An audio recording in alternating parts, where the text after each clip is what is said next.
আসসালামু আলাইকুম প্রিয় শিক্ষার্থীবৃন্দ। তো তোমরা যারা আমার এডুকেশন 24 চ্যানেলটি এখনো সাবস্ক্রাইব করো নাই, তারা অবশ্যই নিত্য নতুন এরকম ভিডিও পেতে অবশ্যই সাবস্ক্রাইব করে পাশে থাকবে।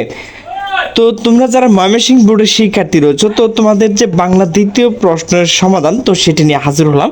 তো গত ভিডিওতে তোমরা আমাকে অনেকে কমেন্ট করেছিলে যে ভাইয়া ভিডিওগুলো একটু স্লোভাবে ভিডিও তৈরি করবেন। তো আমি তোমাদের সেই কমেন্টের অনুপাতে আমি আজকে ভিডিওটি অনেক স্লোভাবে করছি।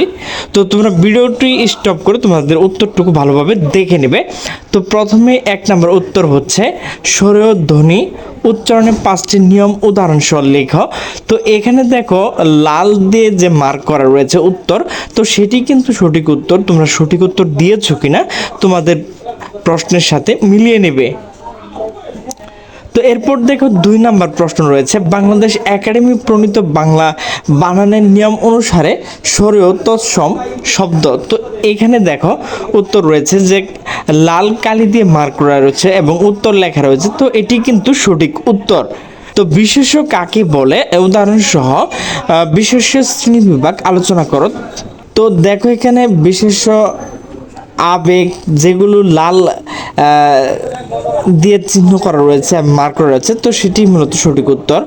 4 নম্বর যে উত্তরটি রয়েছে দেখো উপসর্গের যে অর্থবাচকতা নাই, তো এটি কিন্তু এখানে দেখো লাল মার্ক জড়া যেটি করা রয়েছে, তো সেটি মূলত সঠিক উত্তর। এরপর দেখো 5 নম্বর বাক্য কাকে বলে, একটি সার্থক বাক্যে কি কি বৈশিষ্ট্য থাকে। তো এখানে দেখো লাল যে লেখাগুলো রয়েছে এবং লাল মার্ক করা রয়েছে, তো সেটি কিন্তু সঠিক উত্তর। এরপর দেখো 6 নাম্বার যে কোনো 5টি বাক্য শুদ্ধ করে লেখো। তো এখানে দেখো লাল লেখা এবং লাল মার্ক করা যেগুলো রয়েছে, তো সেটি কিন্তু সঠিক উত্তর। তোমরা তোমাদের প্রশ্নের সাথে মিলিয়ে নেবে। 7 নম্বর প্রশ্ন যে কোনো 10টি শব্দে পারিভাষিক রূপ লেখো।